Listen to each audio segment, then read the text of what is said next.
Hi, everybody. I'm Georgia Rose. Welcome to the Soul Space. So, tonight we're going to talk about May astrology. And I hope you'll stay tuned at Strong Island because at 8 p.m., I'm going to be a guest live on Tea Time with Teresa Farrell. And I'm going to talk all about astrology and what I do as life coaching and all kinds of things in my journey into what I do here with Senkuda. So, welcome to the show. I hope that you're all having a great day. I know it's beautiful out where I am. We're finally getting a taste of spring, and that is so welcome because we had probably the rainiest winter on record in the Northeast of the United States. So I'm glad to see the sun out today. So again, welcome into the Soul Space. I'm not live tonight, but I will be at 8 o'clock with Teresa. So come on into the Soul Space. And we're going to talk about the May astrology.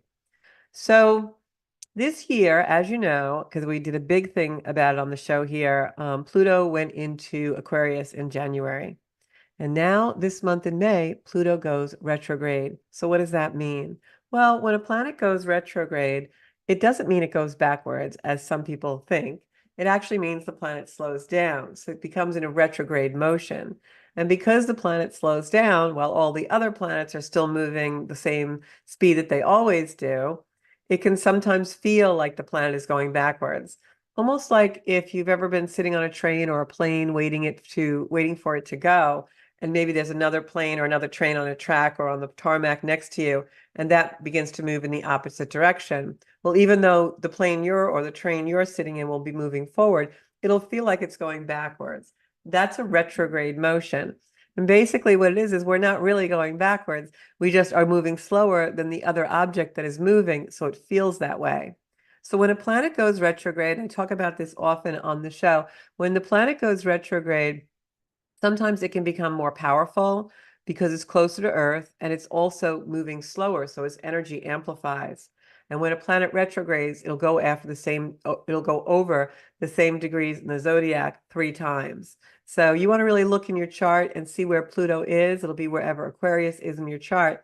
And you're going to really feel this retrograde a little bit. So what does Pluto feel like when it goes retrograde, and how does it aspect and impact our lives? Well, when Pluto goes retrograde, it's more powerful, and Pluto is a planet that is our soul's desire and intention in our lifetime. When I read a chart and I look at where Pluto is, it's one of the first things I go to find out the general correlation with other planets and the general story of a person's soul in this lifetime. So Pluto is the soul's desire. It's what the soul really has come here to do and what it wants to do. And Pluto is also a planet that likes to reveal things. So wherever Pluto is in our chart, oftentimes it not only tells of the soul's mission, but it also talks about the way that the soul will accomplish that with regards to the way the planets are transiting through Pluto or in aspect to Pluto in the chart. So what we find is that when Pluto goes retrograde, it makes us more introspective. It makes us more contemplative because Pluto really is that soul energy. So on a soul level, we're looking to maybe become more deeply aligned with what we really feel inside, that most secret place, that deepest place, whereas not really in the light. So Pluto will also enable us sometimes to do what we call shadow work, where the things that are in the vault that we don't really want to see or look at really come out. So this Pluto retrograde can really be a time when, if we use it wisely, we can come to appreciate more things, and we can come to really get in touch and connect with our soul's intention and what our soul wants to do for us in this lifetime and with us in this lifetime. But it can also be a time of grief, sorrow. It can feel heavy at times. But Pluto is retrograde about half the time every year. So this isn't anything new, and we feel it oftentimes not too much, and other times we feel it more. Pluto retrograde in Aquarius will also be times when sometimes it can cause a little discord, maybe disputes or feeling rejected, because that shadow self is coming to the surface. So I'm going to show the astrology chart for this month, and we'll talk a little bit more about what's going on with the planets, Pluto retrograde, and some other things that are happening. So we start out the month with Pluto in retrograde. And like I said, that's going to maybe make us a little more introspective. It can make us feel like we are more, quieter. It might feel like an energy where we feel as though we have the ability to really get deeply in touch with our soul or deeply in touch with feeling other things. whatever sign you are in the zodiac, it always helps, and it's a great idea whenever Pluto is retrograde to take time for yourself, especially in self-care, not rush through anything. Just be really kind to yourself and realize that we all have places where we are sorrowful sometimes, and we all have places that we need to clear out. Pluto is transformation, and that's never easy. Pluto energy is also that something has to end in order for something new to begin. So many times with a Pluto retrograde, we'll be going through deep changes that are occurring for our soul's desire and intention, but they won't always feel terrific. We're letting go of a lot of attachments. Pluto is the things that we desire and also the things we attach to in our life. And sometimes that means that that detachment can be painful, but it's for the better good. So just, take time with yourself these next couple of months where anything Pluto-like or Pluto themes are coming in your chart. So when Pluto is retrograde in the charts of all of us and in society, that will also play out sometimes as resistance to change. Pluto wants us to change, but unlike Uranus, Pluto isn't like sudden, fast, unexpected, unpredictable change. Pluto is deep, long-term, life story type themes of change. Pluto is the wounds that keep reoccurring because the universe wants us to do something about it. Pluto can also be the complexes that we run when we're trying to avoid things, right? And the way we attach to certain desires that are a way to avoid doing our soul work, addictions, obsessions, things like that. So Pluto started out this year, January 20th, it went into Aquarius, which if you look at my chart here, Aquarius is, I don't know if you can see my little cursor or not, but Aquarius is the area of the chart where you will see Pluto up here on the top of my screen.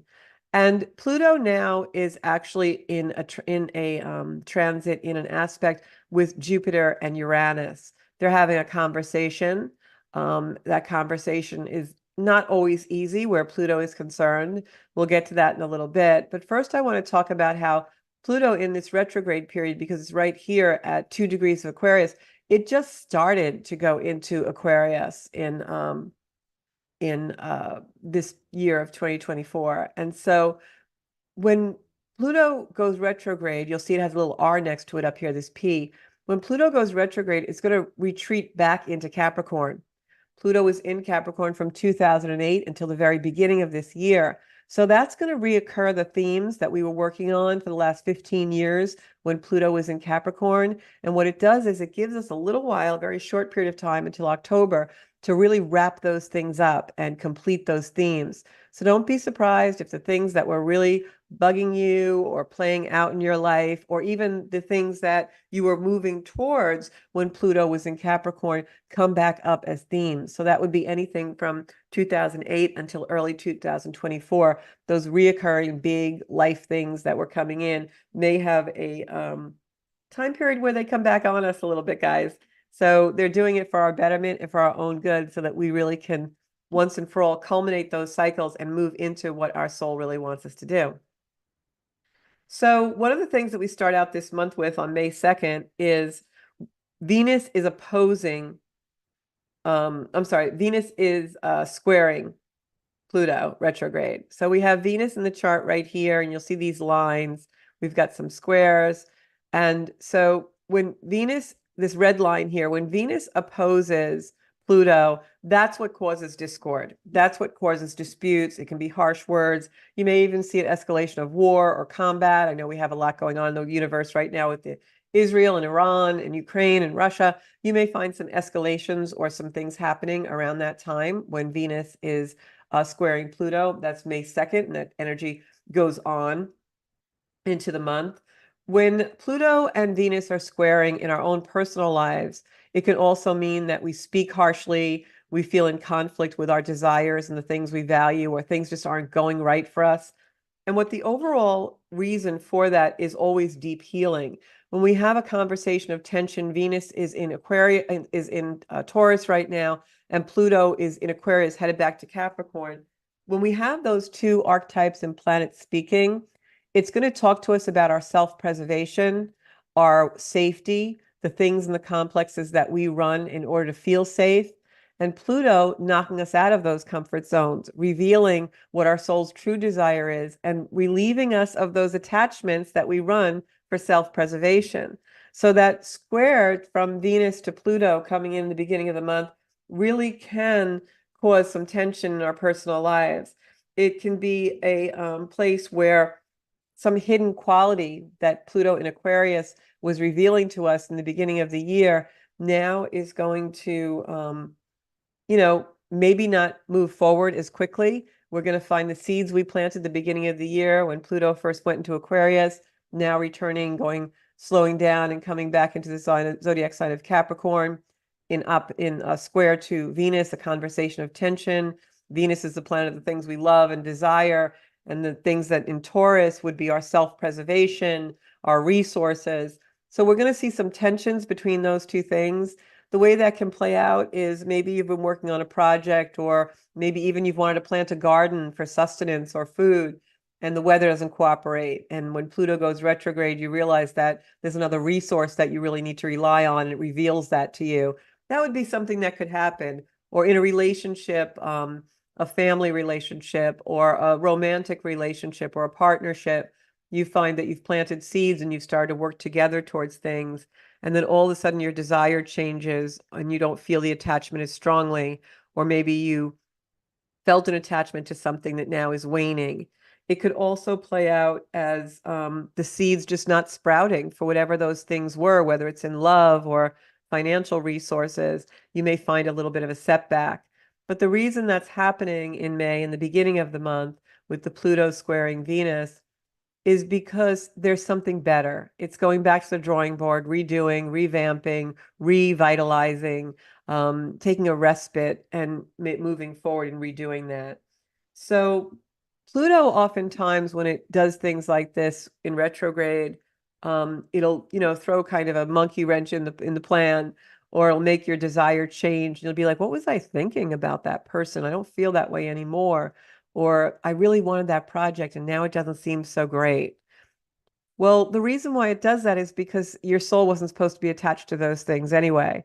And there's a deeper, more meaningful attachment waiting for you that will come. And it will come towards the middle and end of this month, because we have some amazing energy coming in regarding Jupiter. And I'll talk about that in a little bit.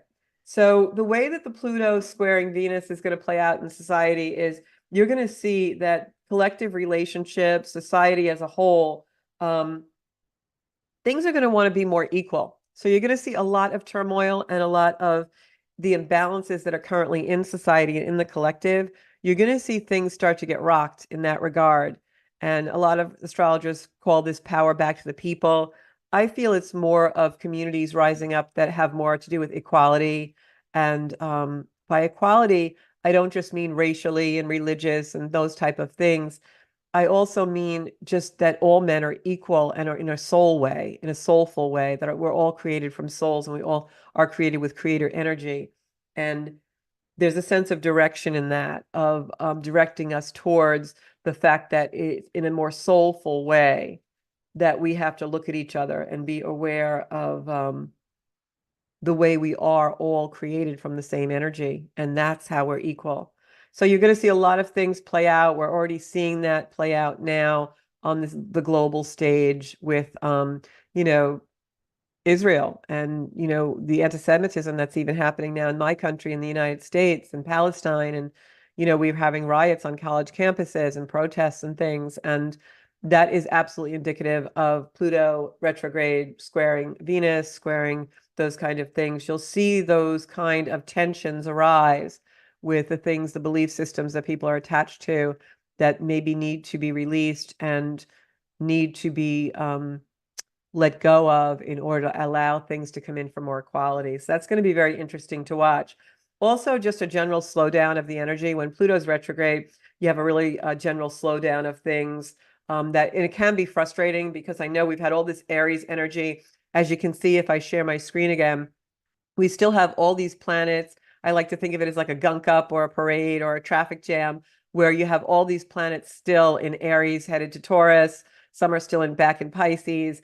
And you can see that all of this Aries energy is a very forward momentum, But now what's happening is the major planets that were in Aries, Venus, the Sun, Uranus, Jupiter, Uranus has been in Taurus. They're all coming into Taurus now. Jupiter will be moving into Gemini this month. That really changes the energy from the fast-paced, gung-ho, let's dive in, to more of a methodical, slower, collective energy where maybe things aren't working as fast. They don't move as quickly as we want.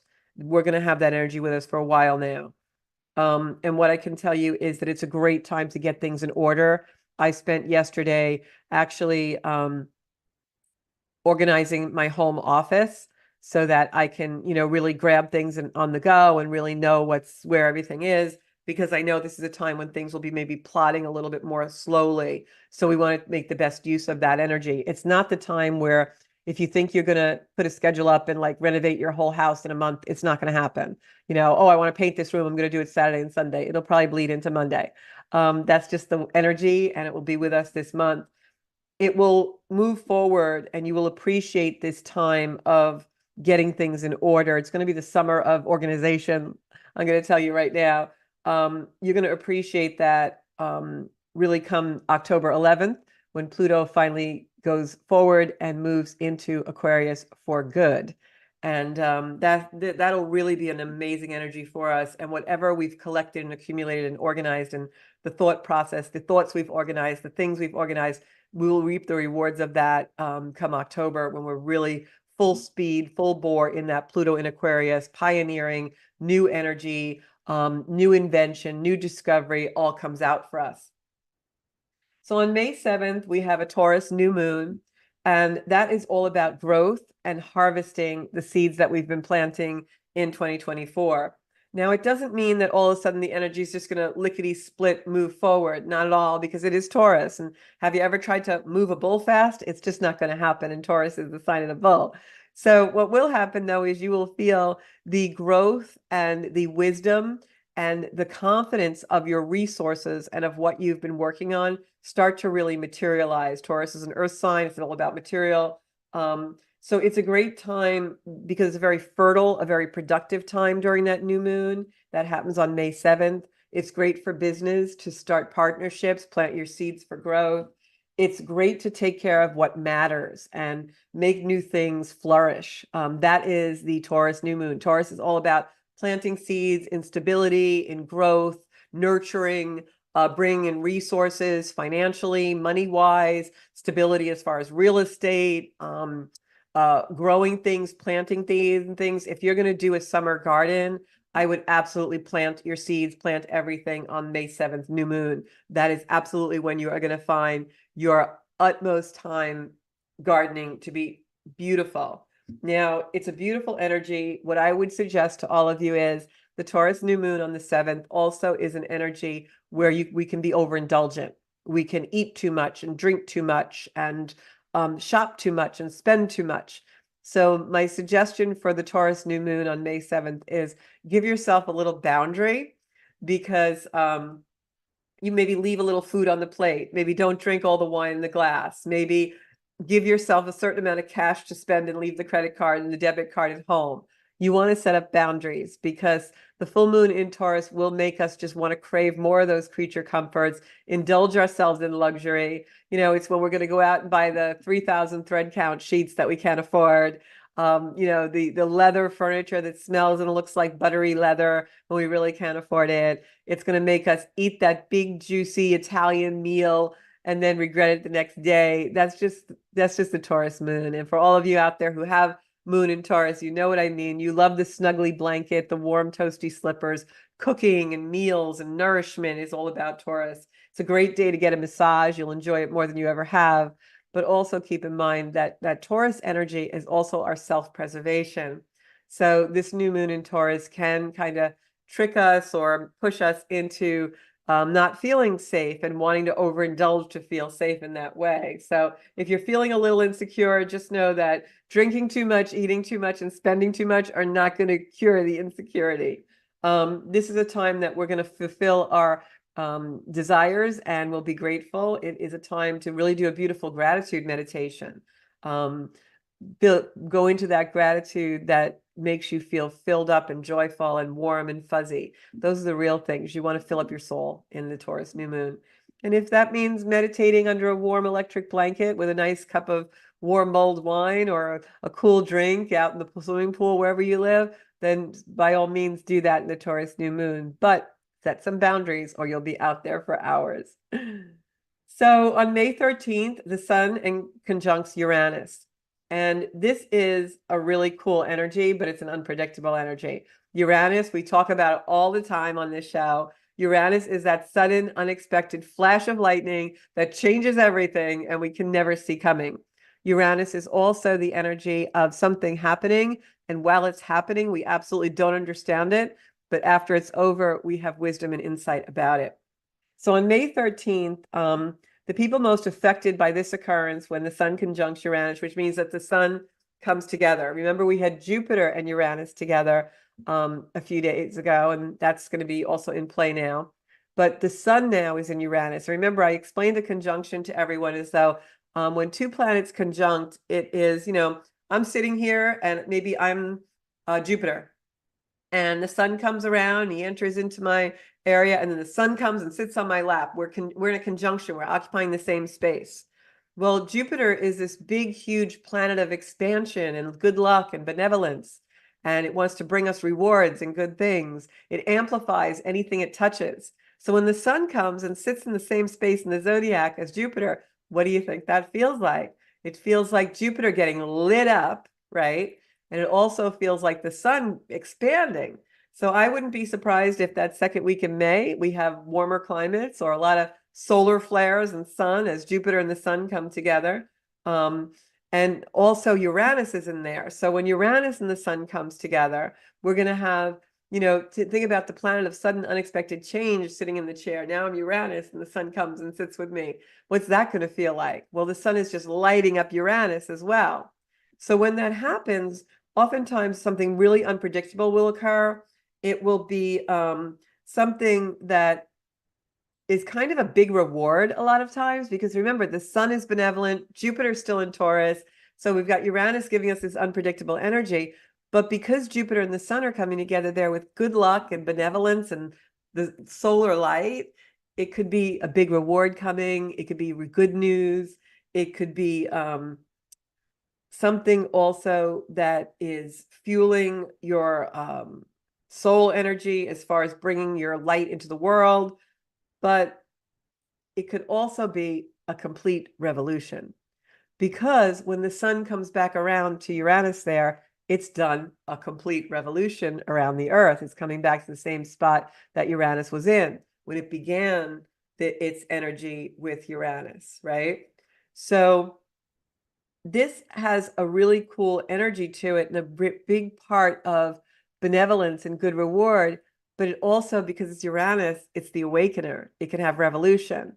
So it can also be an escalation, an amplification, light being brought to things that are need to come full circle. So if there's something that has eluded you and you haven't been able to really understand it or see it or grasp it, this is the time when it comes full circle. And that's a beautiful gift for us in May. And it also means that because the energy comes back around, it began with Uranus sparking something, that lightning, that awakener of the zodiac when the sun touched it. And now the sun has done a complete revolution around the Earth to return there. So whatever Uranus spiked when the sun hit it, now it comes back again to complete it. So if it's been eluding you, it completes now. So just think about that. And we all know the sun takes 365 days to revolve, so it would be exactly a year ago. So now we have a really exciting thing. I am so excited about this coming between May 18th and May 23rd. And so what that is it's called the transfer of light. And the reason why it's called the transfer of light, I'm going to show you what it is on the chart. This is really cool stuff, guys. The transfer of light brings us so much beautiful divine energy to just bask in. It's one of the best things. And it's been so long since we've had amazingly good light like this. So down here where you see this area where it's like the bull with the horns, that's Taurus. And this transfer of light is happening in Taurus. So what's happening is you can see this little round circle, that's the sun. And here it is right next to Uranus. And around the 18th of May, that sun is going to hit that Uranus energy. So they'll both be at like 22 degrees. And I'm really excited because this is absolutely right across from my Scorpio moon. So I know great things are going to happen around this month for me. So the sun first hits this little planet, Uranus. And when the sun hits a planet, it ignites it. It it is the planet, it brings light to it. It puts the light of the sun into Uranus. And then the sun keeps on going because the sun moves faster than Uranus. So then the sun is going to go on forward to touch Jupiter, which is at 24 degrees. Now Uranus and Jupiter are sitting in the same place in the zodiac. They're like 2 degrees apart. They're really, as the month progresses, they'll get a little further apart, but they're very close together now. Their exact conjunction was on April 20th. And so the sun moves faster than Uranus. So this sun is going to come around and go beep, beep, beep, Uranus. Nice sitting with you for a while. Nice having a picnic. I'm going to go touch Jupiter now. And when the sun touches Jupiter, it brings all the energy from Uranus to Jupiter. It's given its energy into Uranus, poured light into it, and now it's going to pour light into Jupiter, which has already been sitting around with Uranus. So what does this mean? Well, I will tell you what it means. What it means is that first the sun hits Uranus. We've got, like I just explained, the sudden unexpected change that'll come. It'll probably be rewarding because it's a culmination. It's a full circle of whatever energy Uranus started for you in your chart in Taurus. And then we have also the back end of that energy, which can be revolution. Now, revolution can be good. Remember, the word revolution, although it's taken on the connotation of, muskets and overturning things, revolution also means a circle, full circle, completion. Something that was supposed to happen happens. So really interesting time. So whatever has eluded us will, it's done, it's finished. Or we could end up back at the beginning because it's the same place that we started at. So the energy could come both ways. So the transfer of light that happens when the sun passes through these planets is a beautiful way. It's like a relay race. It's like a baton. Like the sun is holding the baton and it passes it to Uranus, and then Uranus touches Jupiter, and this is what happens, right? So this is very fortunate energy. It's the end of Jupiter in Taurus because Jupiter is going to be moving into Gemini a few days after that. This is an energy that leaves solar energy with Jupiter as it goes into Taurus, as it goes into Gemini. This leaves solar energy into Jupiter as it goes into Gemini, which Gemini is communication and all kinds of wonderful things, which we'll talk about in a minute. This also is like lighting a candle, and it glows in Taurus, and it's lighting up Jupiter. And now Jupiter brings all that beautiful energy of the sun in Taurus into Gemini for a while, and it's lit up more than it could ever be lit up because the sun has just touched it. So it's a very healing energy. It's as this Jupiter heads to Gemini, and the sun, of course, will be there too. The question to ask yourself is, how have you grown? Because remember, we were just talking about Taurus energy and the energy of that beautiful Taurus new moon on the 13th. And then between the 18th and the 23rd, we have this transfer of light that comes in Taurus.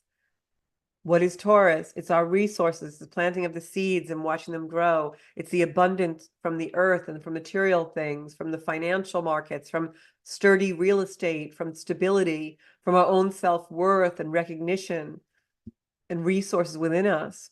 So when we take all that energy and we bring it forward into Jupiter, this beautiful expanding planet, and bring it into Gemini, what's going to happen? Our communication gets expanded. Our understanding of multiplicity gets expanded. Multiplicity in regards to two things can be true, two things can be false. What is true? What is light? What is dark? What is false? So all of these things that happen will show you how have you grown and what is your growth experience. And that's going to be between May 18th and May 23rd. We have this beautiful transfer of light. And I'm also putting together a online course about Gemini I'm also putting together an online course about Jupiter in Gemini. So if you want to sign up for that, I'm going to have a wait list on soon. And it's going to be a beautiful workshop that we're going to do to learn how to use this wonderful energy to manifest in 2024 and beyond. So make the most of this aspect. This transfer of light is something that we haven't had in a long time in this much benevolence because we've had a lot of really challenging times. We all know that, especially the last 4 years or so. So once May 24th comes and Gemini is really starting to go into, I'm sorry, and Jupiter is starting to go into Gemini, you're going to feel more mature. You're going to feel wiser about whatever the themes were that were running in your life with the Gemini, with the Jupiter. I keep calling Jupiter Gemini. I don't know why I keep doing that. Because you're going to feel wiser and older as far as wisdom goes and more seasoned, whatever the theme was, Jupiter in Taurus in your chart, what house that was, what themes arose for that. As Jupiter goes into Gemini, now that energy is seasoned. You have the wisdom of what those lessons were. You have the wisdom, the gift. It's a very powerful sensation of something being bestowed upon you. It's the culmination of one cycle, the beginning of another, but now you have the wisdom from the previous cycle coming through and really helping you navigate wherever you need to navigate. So the signs most affected by this, of course, are going to be Taurus, Sagittarius, Cancer, Leo, and Pisces, but we're all going to feel it. So during that May 18th, May 23rd transfer of light, first the sun hits Uranus, and then when the sun goes on to Jupiter, it's going to inspire us around the 19th with inspiration, wisdom. Get ready for the next leg of the journey. That's really what it's saying, is get ready for the next leg. Just like in a relay race, you know, they pass the baton to someone and now that runner gets to break a little bit and the new runner goes on. That's what this is when Jupiter goes into Gemini. And you're going to feel it because Gemini is airy, it's sparkly, it's ruled by Mercury, which is our minds. The thoughts that you couldn't quite collect, the thoughts that you couldn't quite organize are going to be better in Gemini and communication, as long as you understand and recognize your potential. Mercury wants us to take information that is valuable to us, throw out the rest. Take what you need, leave the rest. So this is about recognizing the potential in yourself, your soul space, your resources, bringing them forward into Gemini for the next leg of the journey. And you have to act on it. This is going to give you conviction. This is going to give all of us feeling like we have conviction and we have the confidence to do something, and you have to act on it. Now, Pluto is still retrograde, so it doesn't mean you're going to act on it and run 1,000,000 miles an hour. It means you're going to strategize methodically and keep checking in with the soul energy of what's my soul space saying? Like, what do I really want to accomplish in this energy? What have I learned from Jupiter in Taurus that I can bring forward in order to understand what Jupiter in Gemini means for me? Think about how long it's been since you felt your convictions, how long it's been since you felt determined to do something. Because if you're like me, it may have been a while since you really felt this way, especially all of the energy in the world right now is you can't do that, and a lot of judgmental energy. But in this energy, we're going to feel like we can do it. This is real can-do energy. So let it draw out your ambition, and especially around that time frame of, the 18th to the 23rd, and May 19th is the hot day. I would say let it draw on your inspiration. And one of the things that I will say is pick out that word draw, because when I think about it and feel it in my body, I feel like when I'm drawn to something, when I'm compelled to do something, I want to fill in the blanks. I want to organize it. I want to map it out. So take all of those expressions and feel them. Pick up a pen or a marker or a pencil and start sketching. Draw it. When you feel drawn to something, draw it. Right? Use the energy. Move the energy to where you want it to go. Gemini is also an air sign. It rules relationships. So this is going to be about your experiences in relationships, with siblings, with contemporaries. Remember, I was talking about equality and how more equality energy is going to come into the world and the collective. This is about relationships ruled in a contemporary way. People who are equal to you in some way, colleagues, communities, societies, partners, right? So this is about learning to play well with others, learning what you feel like when you win, when you lose. How do you integrate that into equality? That everyone has times when they win or lose, not judging, right? This is also, Gemini is very much about competition. The downside of this energy is you're going to feel like you're competing. You're going to start comparing yourself to others because Gemini is the twins, it's duality, right? Where in your partnerships with siblings and contemporaries and colleagues do you judge yourself?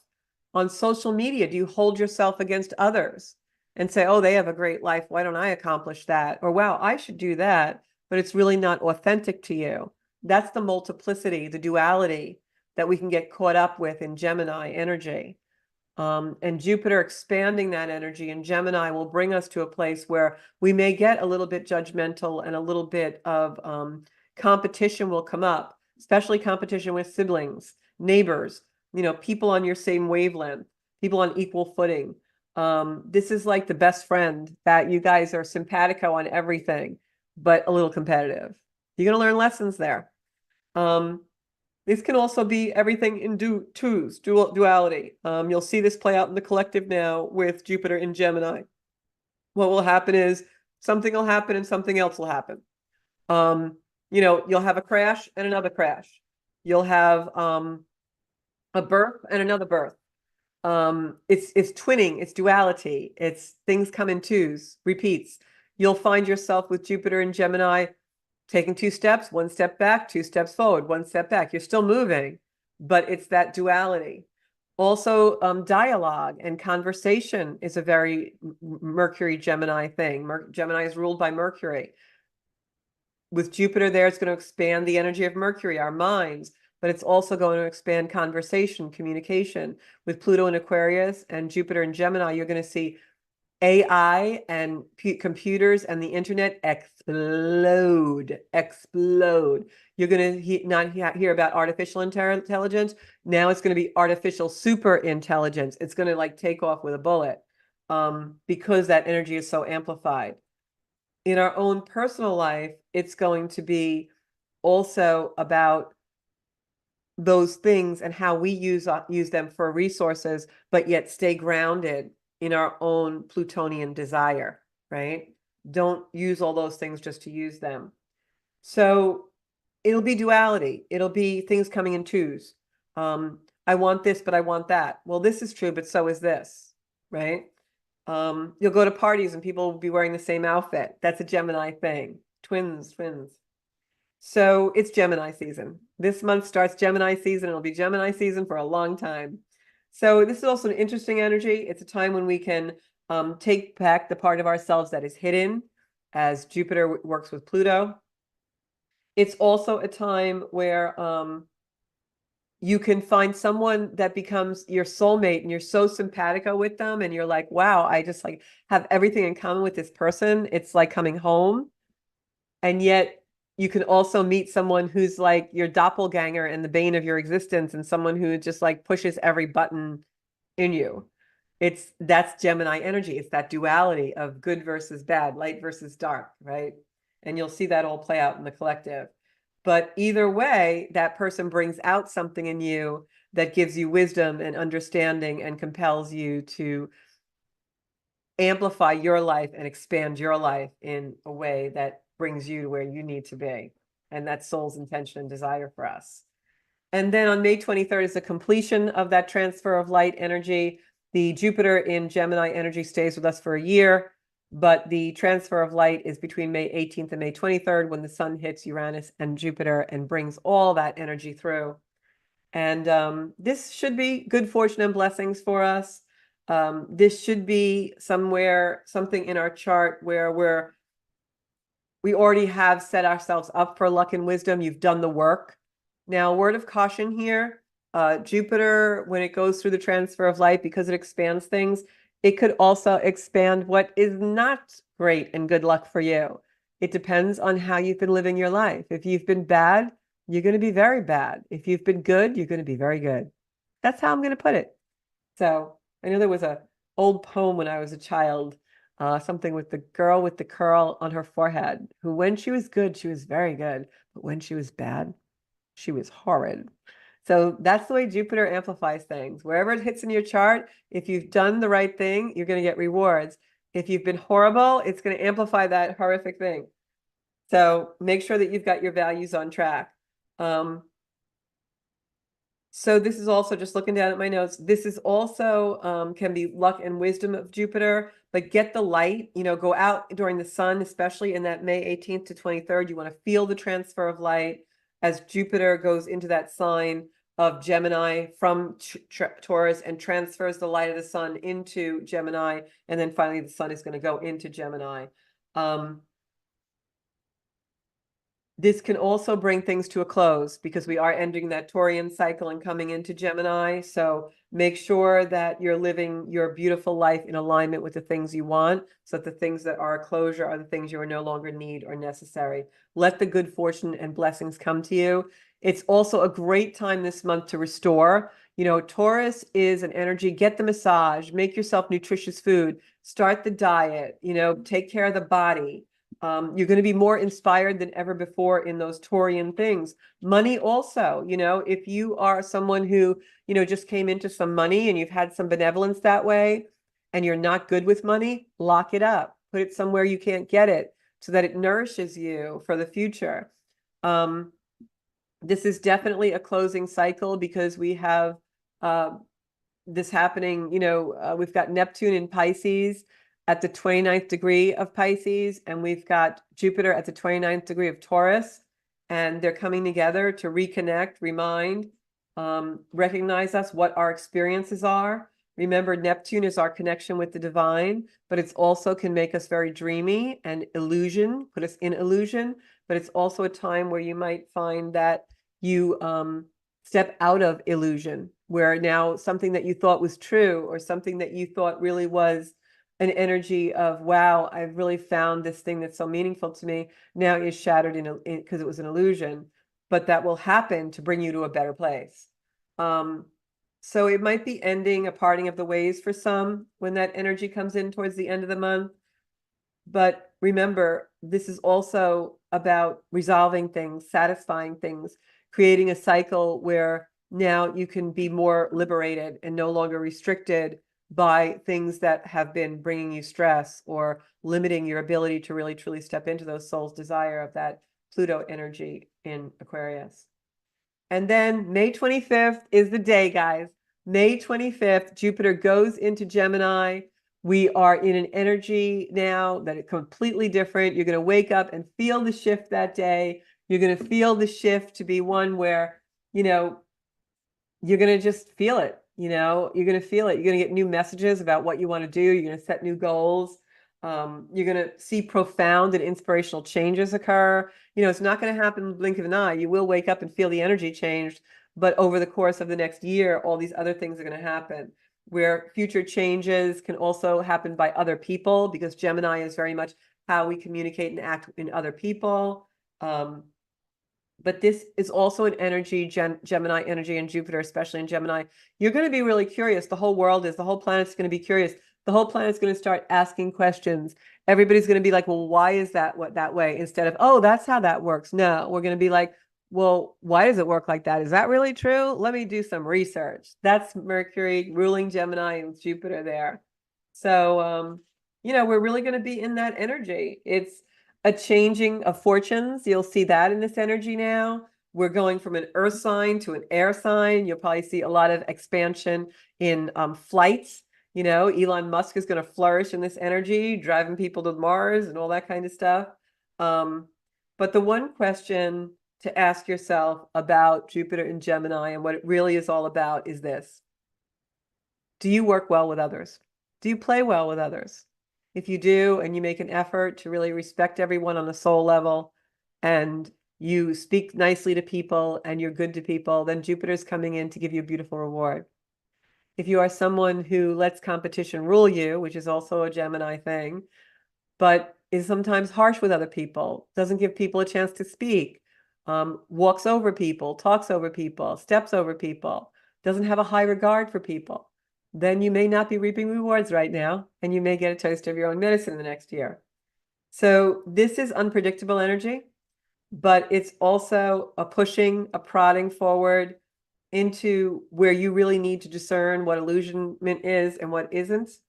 It's also an energy where anything that you have been actively supporting in your life for your soul support, for your journey forward into expansion, into activating who you really want to be, those things are going to be so supported now. You're going to get so many things that'll happen to reward you for all that hard work.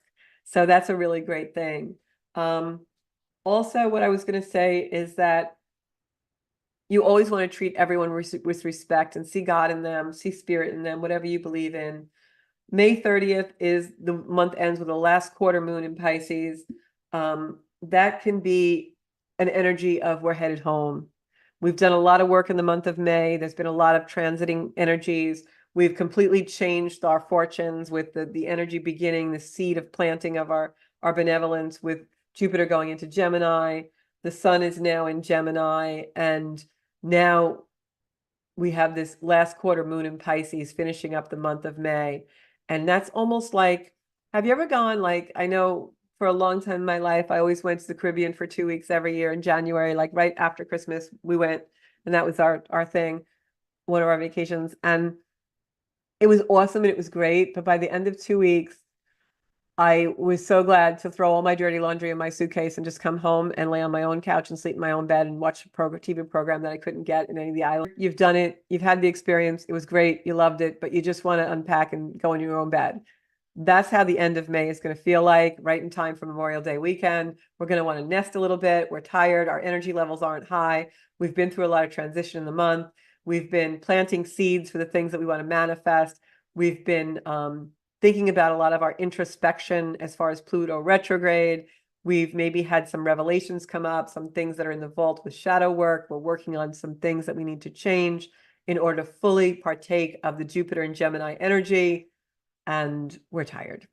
And that's how the month ends. And then I'll be bringing you the report for June, of course, next month. But this is the Soul Space podcast. You can find me every Monday night. We have guests. We have live readings on the show. This time around, we're just pre-recorded, and that's okay too. But that's your rundown for the general energy of May 2024. I hope you will replay this video time and time again. Come back, learn, use the energy for self-discovery. I love astrology as a tool to bring me into my full potential, and I hope you will too. And stay tuned and watch your emails for some information on the online course about Jupiter going into Gemini and how best to use that beautiful benevolent energy in 2024 and beyond. Thanks so much. I'm Georgia Rose, and I'll catch you next Monday at 7 o'clock. And stay tuned at 8 p.m. I'm going to be live with Teresa Farrell on Tea Time with Teresa, and you'll hear all about my story, my work, and everything that is Zenkuda. Bye-bye now.